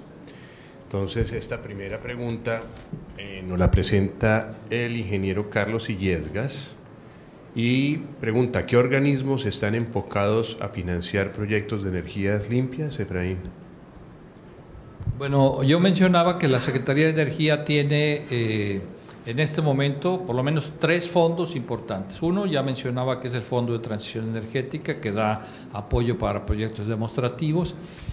Hay otro fondo, que es el Fondo de Sustentabilidad Energética, que fundamentalmente financia proyectos de investigación y desarrollo, mucho en alianza con CONACYT. Ese es el fondo CENER-CONACYT. Hay un monto muy importante para becas, para estudiantes de posgrado que se quieran precisamente incorporar a temas de detección de necesidades de recursos humanos para el sector energía. Es un tema muy importante para el sector. Y recientemente, y a raíz también de la reforma energética, ya está operando el Fondo de Servicio Universal Eléctrico, el FESUE, que es el que tiene como meta principal el lograr que no hayan paisanos en nuestro país que no tengan acceso a la energía moderna. Entonces, son 3 fondos que existen y adicionalmente pues estamos tratando precisamente de abrirle al sector privado, pues que le entre con más confianza al financiamiento de proyectos de energías limpias. Gracias, Efraín. Muy rápido. Esos son algunos de los apoyos por parte de la CENER o los fondos que tiene CENER. Yo no quisiera dejar de decir que también para el financiamiento de proyectos grandes, pues está participando primero todos los bancos de desarrollo de México, Bancomext, Banobras, NAFIN, por supuesto, pues todos han apoyado de una u otra manera a proyectos. Están instituciones internacionales como el Banco Interamericano de Desarrollo, el International Finance Corporation del Banco Mundial, la rama privada del Banco Mundial, el Banco Mundial mismo y el North American Development Bank, el NADBank, los bancos de desarrollo de los países de origen de equipos. Tenemos una participación muy importante de proyectos financiados con fabricantes daneses, españoles. Entonces las bancas de desarrollo de allá han participado, y también ya más recientemente vemos muy activos a banca comercial. Y quisiera también decir que uno de los grandes retos que tenemos en cuanto a financiamiento, como Jorge lo decía, pues CFE no lo puede hacer todo, y estamos trabajando de manera muy creativa en coordinación con la CENER y con CFE, por supuesto, en el desarrollo de un nuevo esquema que permita financiar la participación privada mucho más proactiva y eficiente, sin que CFE se tenga que reconocer como deuda en el robustecimiento de las líneas de transmisión, y eso pronto se va se va a, bueno, ya dijo el subsecretario que pronto vamos a hablar de eso, ¿no? Qué bueno, gracias, Polo. Esta creo que va dirigida a Eduardo. ¿Qué pasa con nuestra capacidad instalada hidroeléctrica mientras se contratan a otras tecnologías para generarla? Específicamente quisiera saber sobre el caso de Oaxaca y de Chiapas. La capacidad hidroeléctrica instalada pues no cambia. Este es parte de lo que está declarado, está dado de alta en el mercado eléctrico. Les decía, no se contrapone, se complementa. De hecho, tener una matriz de generación con mayor tecnología desde el punto de vista mercado, desde el punto de vista control, a nosotros nos da mucha flexibilidad. No cambia en lo absoluto, simple y sencillamente pues van a competir entre ellas. Quiero aprovechar ahorita nada más por lo de manejar una parte de generación distribuida. Tanto la generación distribuida como la carga de automóviles eléctricos es algo que debemos de contemplar, porque desde el punto de vista control es algo muy fuerte. SENACE pertenece a uno de los 15 centros de control más grandes del mundo, y en la última encuesta que se hizo, la preocupación de esos 15 países que tienen los centros de control más grandes del mundo es qué va a pasar cuando esa generación distribuida, el uso de carga de automóviles sea considerable desde el punto de vista confiabilidad, control. Es un verdadero reto. Obviamente están haciendo cosas. En México no se ve al corto plazo un impacto relevante en el control, pero va a llegar. Entonces sí es importante que tengamos que trabajar en ese camino, más allá de las que hablamos ya, las solares y las eólicas a gran escala. Cuando empiece a cobrar relevancia la generación doméstica, va a ser un reto enorme para SENACE ese control. Gracias. No sé si respondí la pregunta. Gracias. Aquí tenemos una tercera pregunta de Diodoro Ramírez Durango. Y esta creo que va para ti, Fabián. Al ritmo de destrucción del sistema ecológico mundial, dentro de 33 años ya acabamos lo que queda. ¿No es una meta muy corta el tener a 2050 solo el 50% de energías limpias? Bueno, esa es casi que mi opinión personal, no sé exactamente. Estuve viendo por ejemplo, el inventario de emisiones del 2013, 14 y 15. Más o menos en términos generales, hablando de CO2 y de CO2 equivalente, nosotros producimos a nivel nacional como país como 4 veces más CO2 del que el sistema puede metabolizar o puede digerir. Y es más o menos como si comes 4 veces más colesterol del que tu sistema puede metabolizar. ¿Te va a matar? Bueno, a lo mejor te atropellan antes, pero eventualmente sí te va a matar. No sé si mañana, en un año o en 33, pero sin duda no es sano. Estamos produciendo mucho más CO2, que es un gas de efecto invernadero, mucho más de lo que el sistema puede procesar. Las metas que están planteadas, si el objetivo fuera tener tantas emisiones como las que podemos metabolizar, pues sí son insuficientes. Yo no estoy seguro que las emisiones de CO2 sean un caso tan grave como que va a acabar con la vida de la humanidad en los siguientes 33 años. La verdad, a título personal no creo que sea así. Creo que sí es un daño que estamos haciendo ecológico, estamos cambiando la temperatura promedio del país, del planeta, y eso tiene consecuencias. Pero lo que sí es que me parece que es un acto un poco ilógico el derroche y el consumo energético que tenemos como sociedad. Y no solo la mexicana, de hecho la mexicana ni siquiera es de las más graves, sino a nivel nacional, el nivel de consumo que tenemos para todo. Por ejemplo, un dato cultural: los vehículos que tienen neumático, que cargan gasolina en las gasolineras y diésel, contaminan tantito más que todo el sistema eléctrico. Es un poco absurdo que nos sigamos moviendo en vehículos de 1,500 kilos cuando pesamos 75 en promedio, y ahí vamos a todos lados con nuestra guayabera y nuestro coche de 1,500 kilos quemando combustibles líquidos. Eso es lo que me parece más absurdo y aberrante.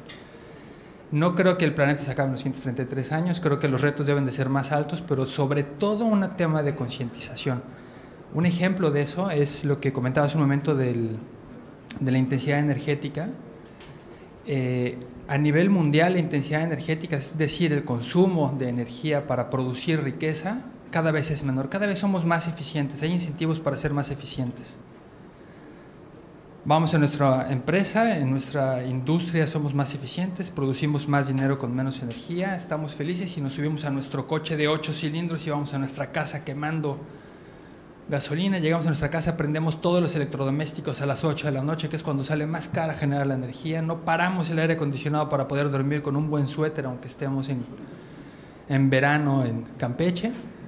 Creo que ese es el verdadero acto un poco absurdo que hacemos, y eso, pues la tecnología ahí está, las políticas ahí están, pero no hay un gendarme adentro de nuestra casa diciéndonos por favor sean mesurados, y creo que ese es el tema en el que realmente tendremos que poner el foco. Gracias. Qué buen punto, Fabián, muchas gracias. Dejo abierto el micrófono para la audiencia si quieren hacer alguna pregunta, de otra manera hacemos un resumen y concluimos.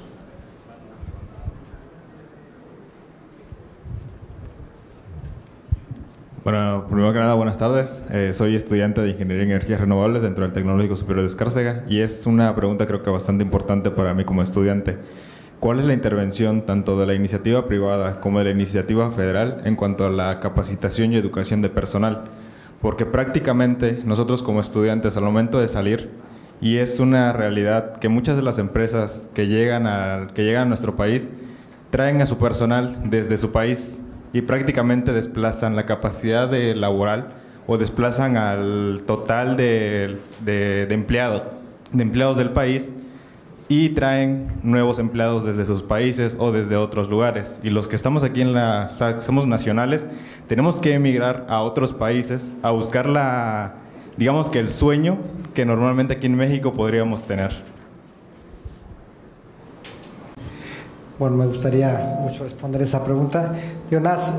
Aprovechando un segundo, complementando el último comentario de Fabián, yo sí quisiera, no sé si están enterados, pero en las últimas semanas se han hecho anuncios espectaculares de varios países como Alemania, Francia y por otro lado Volvo como fabricante de coches, de que a partir del 2040 en esos países y esa empresa ya no van a producir motores de gasolina. Eso es un anuncio espectacular, ¿no? Pero bueno, tomando el punto, y al principio, y perdón que no lo había hecho, había dicho que quería hablar justamente de la gente. Dentro de la Asociación Mexicana de Energía Eólica estamos muy preocupados por ese tema porque pues sí estamos viendo que llegan muchos proyectos, creemos que hay un gran potencial. Si se da todo este desarrollo de aquí al 2030 que esperamos de energías limpias, no solo eólica, pero tan solo en la eólica, si llegamos a los 20,000 megawatts que esperamos para el 2030 de participación, significa que si todo sale como esperamos, se van a crear muchos más empleos en la industria de manufactura local. Estoy hablando de 45,000 empleos, ¿no? Y en total de todas las energías limpias, esperaríamos para el 2030, si todo se da también en la solar y en la geotermia y cogeneración eficiente, estaríamos hablando de 145,000 empleos, ¿no? O sea, es lo que se ha estimado. Entonces, ¿qué falta? O sea, nosotros vemos que muchas instituciones de educación superior se han esmerado en crear algunos nuevos programas que no necesariamente están vinculados con lo que está buscando la industria. O sea, quiero decirles que necesitamos mucho técnicos, o sea, se ha despreciado el papel de los técnicos y necesitamos técnicos eléctricos, técnicos mecánicos, y necesitamos ingenieros eléctricos, ingenieros electrónicos, ingenieros mecánicos. O sea, les estoy hablando de carreras tradicionales que después es fácil especializarse, o que es importante especializarse, porque luego se han creado alguna serie de carreras de moda que no necesariamente responden a lo que requieren, ¿no? Y muy importante, creo que sí, desde la etapa de estudiantes hay que irse acercando a organizaciones como las asociaciones, pues para ir buscando vincular a las escuelas con las asociaciones y permitir que puedan hacer prácticas profesionales ustedes en las empresas. Sí, es cierto que a veces por la prisa de implantar un proyecto, pues llegan jóvenes españoles, sobre todo con la crisis que hubo en España recientemente, y llegan a la aventura y es más fácil, pues porque ya tienen algún tipo de experiencia, contratarlos rápido que contratar ingenieros mexicanos. Y queremos revertir eso. Estamos desarrollando un proceso muy profundo para revertir ese proceso. Pero pues tienen que acercarse. Sí, complementando de la parte de SENACE, hablábamos del cambio tan fuerte, que tuvo SENACE en esa separación de la CFE y de las nuevas funciones que tuvo SENACE. Coincidió que se nos fue, cumplió su tiempo laboral una gran parte de nuestro personal, o sea que parte de que nos separamos, de que teníamos otras funciones, se nos fue, no tengo el porcentaje, pero un montón de gente. Nosotros requerimos muchos ingenieros eléctricos, normalmente los requerimos con maestría en potencia, en mercado, que son nuestra función. Actualmente nos acabamos a todos los del país, no hay, las universidades no tienen capacidad de darnos lo que necesitamos. Ya nos estamos acercando con las universidades porque lo rebasamos, a todas las universidades con maestría del país, a todas las rebasamos, no hay, ya casi estamos apartando, el que va entrando ese me lo apartas porque no hay más. Entonces sí es un verdadero problema, pero sí estamos intentando acercarnos. De hecho, pues, no sé, el 99.9% de la gente pues es mexicana.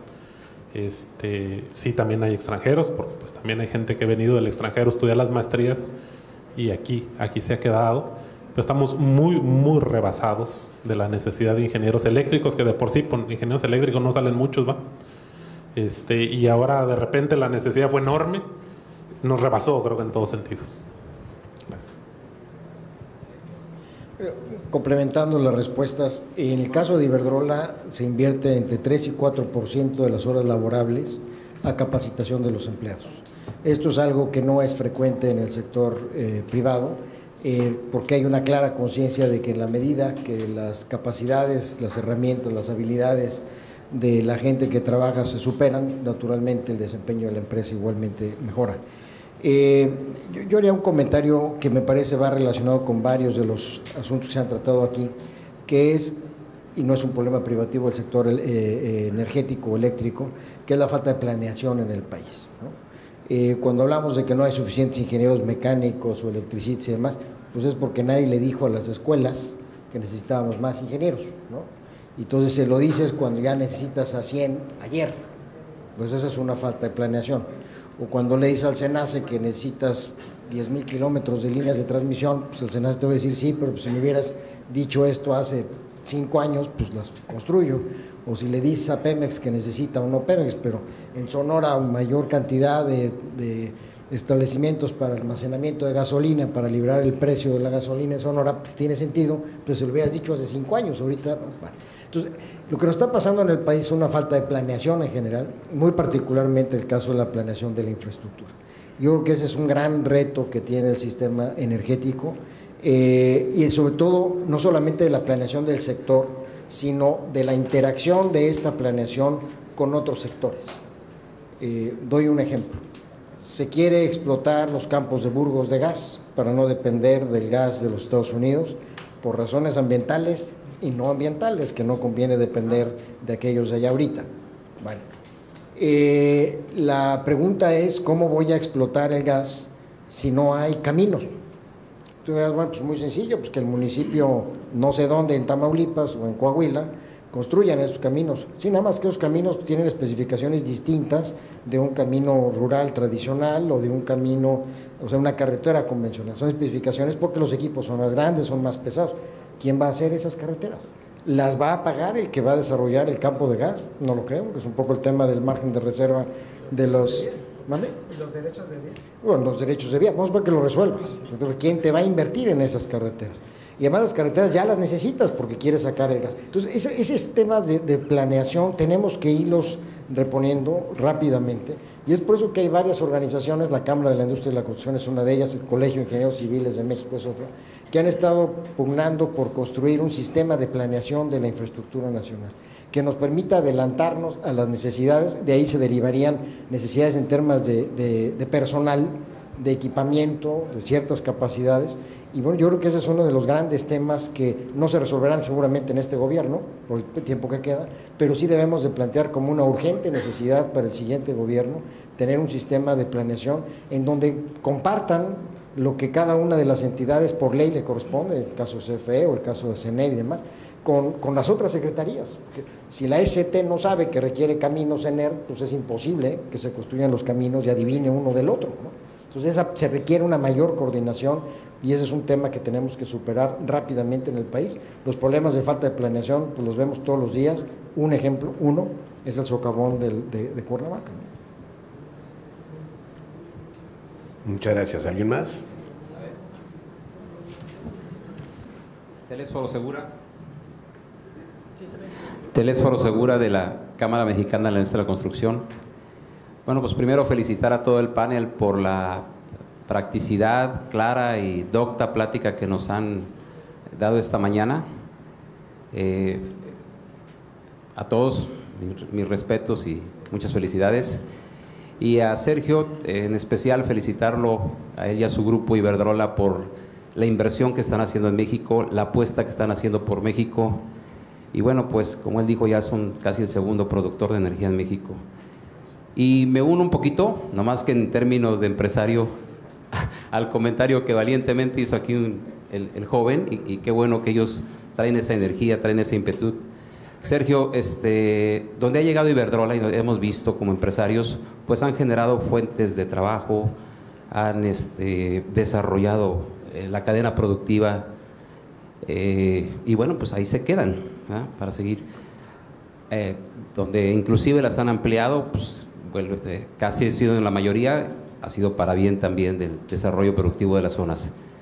Sin embargo, como empresarios mexicanos que hemos trabajado por muchos años para Petróleos Mexicanos o para Comisión Federal y que hemos adquirido pues, esa experiencia y que han sido hasta hace pocos años quienes habían desarrollado y construido el sector petrolero o el sector eléctrico, pues vemos que sobre todo siempre vienen acompañados de un contratista líder o un Tier 1, no sé, y pues de alguna forma terminamos los empresarios mexicanos haciendo la obra, porque no se van a traer de España o de Alemania o de otra región pues la maquinaria que se requiere o los técnicos.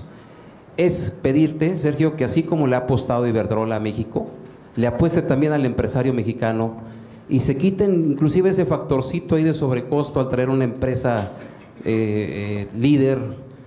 Créeme que cuando le entramos a trabajar y que finalmente terminamos haciendo la obra, pues nuestros márgenes están siendo muy sacrificados, 1, 2, 3%, porque alguien está intermediando ahí y va a pasar al rato que no va a haber constructores mexicanos porque no estamos reponiendo nuestra infraestructura. Entonces, de alguna forma, pedirte que así como le están apostando a México, tú eres mexicano, le apuesten también a las empresas constructoras de México. Muchas gracias y nuevamente felicidades para todos ustedes.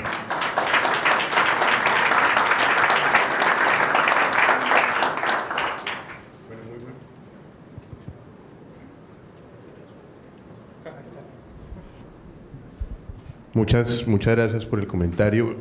Nos quedan 5 minutos, una pregunta adicional allá y hacemos un resumen rápido y cerramos la sesión. Muchas gracias.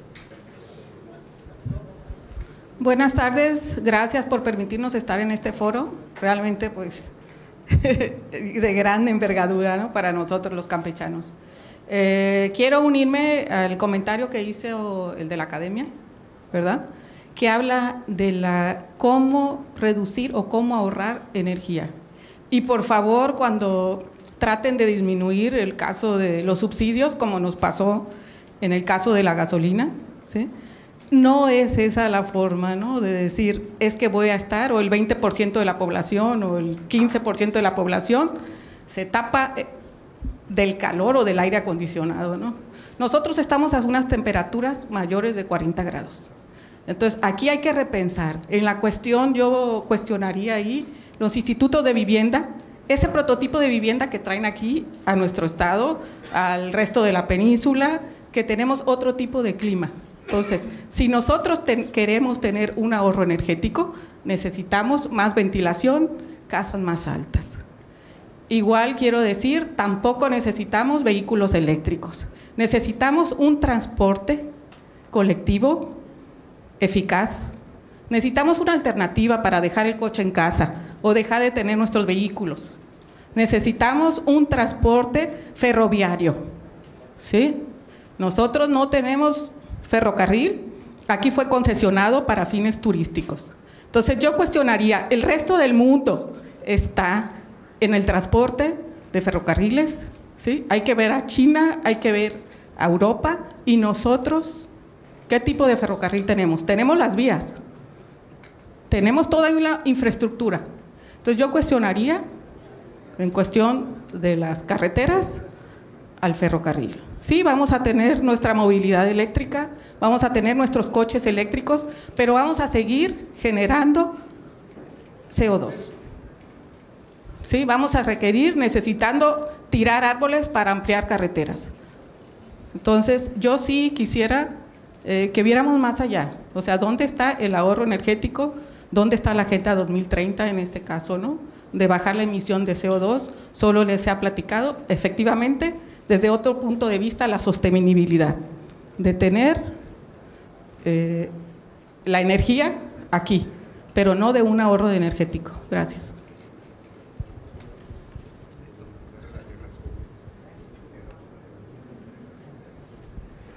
Bueno, perfecto. Mil y mil gracias. Yo pienso que... bueno, ¿tú quieres hacer un comentario? Perfecto. Muy rápido, gracias por su comentario. Yo creo que es un tema muy importante el tema de ahorro de energía. Y el ahorro de energía ciertamente no es a través del sacrificio y de, bueno, ahora vamos a pasar calores y... No, creo que no se trata de eso, sino un buen ejemplo que citó es, por ejemplo, la arquitectura bioclimática. Un mecanismo para que podamos vivir de manera más confortable en nuestras viviendas no es enfriándolas más, sino evitando que se calienten a través de diseño arquitectónico. Esa es una estrategia sin duda positiva y va a derivar en un ahorro de energía. Otro tema, el transporte público, un transporte público más eficiente. Ese es el tema más central, ¿no?, de movilidad. Tener un transporte público que sea más eficiente. Pero como mencionaba, también vamos un poquito más allá. Nada más voy a citar un ejemplo rapidísimo y acabo. Está en la mesa, se ha estado hablando desde hace tiempo la electrificación del transporte y también del transporte privado. Hay unos vehículos, una marca muy conocida que está más o menos de moda, que es Tesla, haciendo unos coches preciosos eléctricos. En el momento de transitar a una posible electrificación del transporte, habrá que también replantearnos si queremos seguir haciendo vehículos como el Tesla, que son vehículos como los convencionales de 2,000 kilos para cargar 5 personas y maletas para que nos vayamos a vivir a otro país todo el tiempo. Igual y no es necesario, igual es mucho más inteligente y eficiente una bicicleta. La bicicleta no sirve para todo, estoy de acuerdo, pero hay que plantear en este momento de transición a una electrificación no solo que sea eléctrico, sino también que sea más ligero, que sea más eficiente, que sea más compacto, que sea para una persona. Si los vehículos por arte de magia, nada más con una varita, fueran de la mitad de tamaño, no necesitaríamos ampliar tanto las calles ni tirar tantos árboles para hacer más autopistas, porque ya serían suficientes. No necesitaríamos tantos espacios para estacionar coches, porque no serían tan grandes los vehículos. Entonces, en el campo de la eficiencia, creo que de lo que más se requiere es de creatividad, porque hay muchos frentes por donde trabajar, ¿no? Gracias. Bueno, pues muchas gracias a todos y yo creo que ya nos queda solamente un minuto. Para cerrar la reunión me gustaría dejar un resumen bastante sucinto de lo que creo que se conversó el día de hoy. Creo que el tema se puede resumir en que hay unos muy buenos objetivos de lograr tener la mayor cantidad de energía limpia posible en México de aquí a un plazo determinado. Para ello se debe planear y se debe coordinar entre las diferentes entidades, y cuando hablo de entidades no me refiero única y exclusivamente a gobierno. La planeación debe ser una coordinación entre las necesidades del pueblo en general, de la empresa, de la academia, del sector privado, y del sector público. Tiene que ser algo coordinado entre esos diferentes actores. No puede ser algo que planeó por un lado CENER, por otro lado CFE caminó por otro lado, igual la Secretaría de Comunicaciones y Transporte no. Tiene que ser esfuerzos coordinados. Y yo creo que una vez se dé esa coordinación vamos a poder generar las reglas del juego que van a permitir que México y sus diferentes agentes lleguen a los objetivos que se han establecido dentro de los pasos requeridos. No sé si hay algo más que agregar. Creo que fue un panel bastante interesante, bastante ilustrativo. Coincido contigo en que en esta mesa tenemos gente con gran experiencia y fuertes en cada uno de sus labores, y creo que nos han aportado a todos muchísimas ideas que son valiosas en torno a los objetivos que se ha planteado hacia adelante. Muchas gracias a todos y buenas tardes. No sé qué sigue.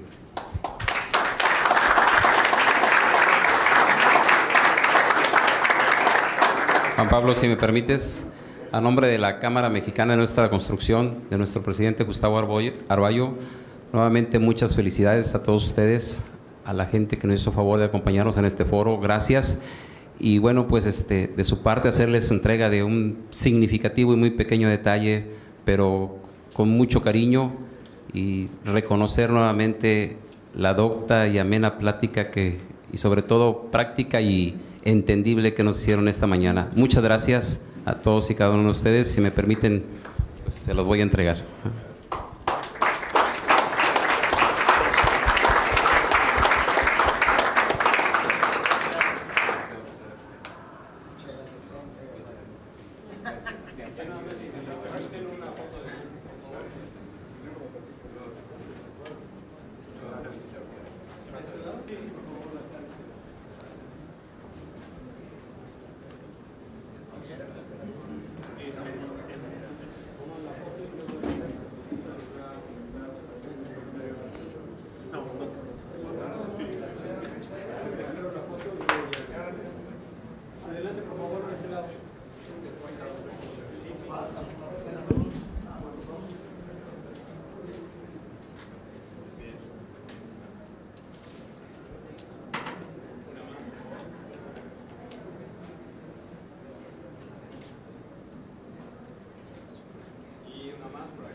Detrás del muchacho. Ok.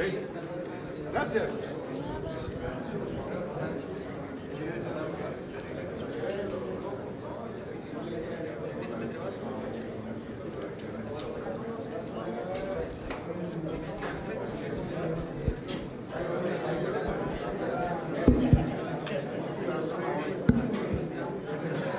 Tiempo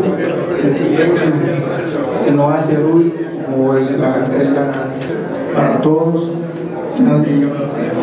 lo que fue la inversión, y ahí dibujé nada más el superhéroe, que es el toque de la idea. Pues, ya faltó un poco más de tiempo para poder expresar algo más.